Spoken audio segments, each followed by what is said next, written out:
ఉన్నటువంటి ఆంధ్రప్రదేశ్లో ఏ గ్రామంలోనైనా సరే ప్రభుత్వం ద్వారా ఏదైనా పథకం లబ్ధి పొందాలన్నా, ప్రభుత్వానికి సంబంధించినటువంటి ఏదైనా సంక్షేమ అభివృద్ధి కార్యక్రమం పొందాలన్నా ఆ గ్రామ స్థాయి నాయకుడి దగ్గరకో మండల స్థాయి నాయకుడి దగ్గరకో వెళ్లాల్సినటువంటి పరిస్థితి.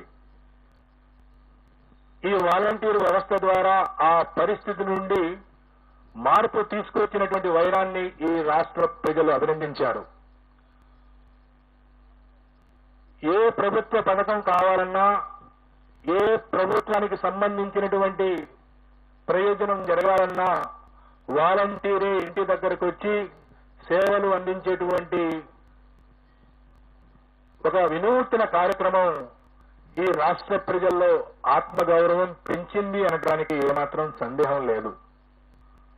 దానితో పాటు గతంలో ఉన్న 31 లక్షల పెన్షన్దారులను 64 లక్షలకు పెంచడం, గత ప్రభుత్వం కేవలం చివరి 2 నెలల్లో ఇచ్చినటువంటి 2,000 రూపాయలతో పోల్చుకుంటే ఈ 5 సంవత్సరాల పాటు 2,000 రూపాయల నుండి 3,000 రూపాయలకు పెన్షన్ ఇవ్వటం,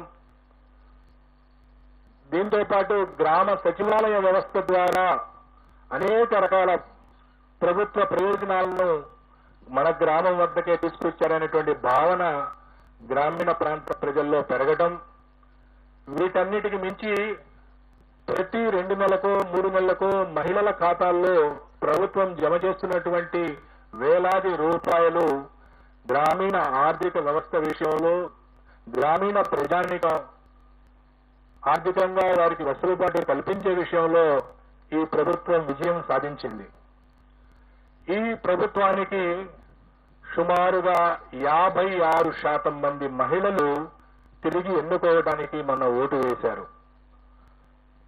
ఈ రాష్ట్రంలో ఉన్నటువంటి అన్ని వర్గాల మహిళల్లో ఎస్సీ, ఎస్టీ, బీసీ, మైనార్టీలు అనేది కాదు, ఓవరాల్ గా మహిళల్ని శాంపిల్ గా తీసుకుంటే 56% మంది మహిళలు ఈ పార్టీకి, వైఎస్ఆర్ కాంగ్రెస్ పార్టీకి ఓటు వేసినటువంటి పరిస్థితి.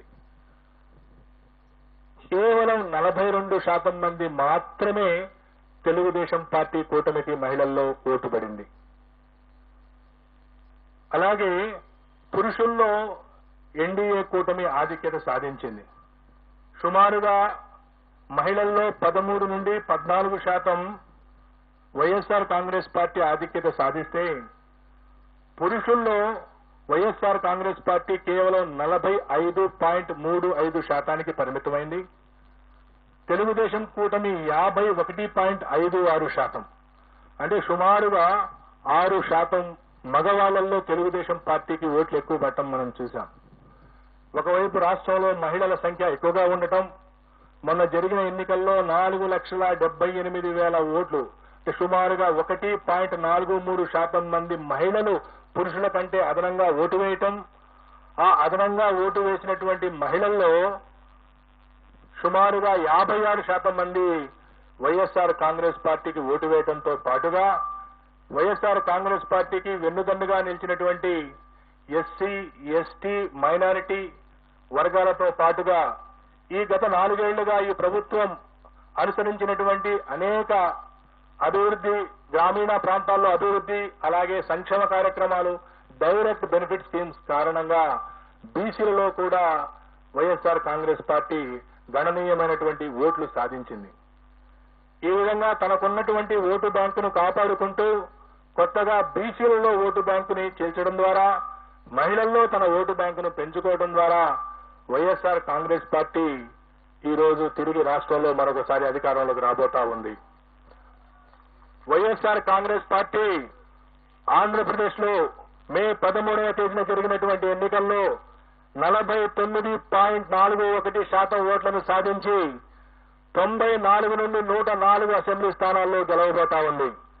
అలాగే తెలుగుదేశం పార్టీ కూటమి 47.55% ఓట్లను సాధించి కేవలం 71 నుండి 81 స్థానాలకు పరిమితం కాబోతా ఉంది. ఇతర పార్టీలు, ఇండిపెండెంట్ అభ్యర్థులు 3.04% ఓట్లకు పరిమితం కాబోతా ఉన్నాయి. సుమారుగా 2% ఓట్ల ఆధిక్యతతో తెలుగుదేశం పార్టీ కూటమి కంటే సుమారుగా 20-25 స్థానాల్లో వైఎస్ఆర్ కాంగ్రెస్ పార్టీ ఆధిక్యత సాధించి మరొకసారి ప్రభుత్వాన్ని ఏర్పాటు చేయబోతా ఉంది. అలాగే పార్లమెంటు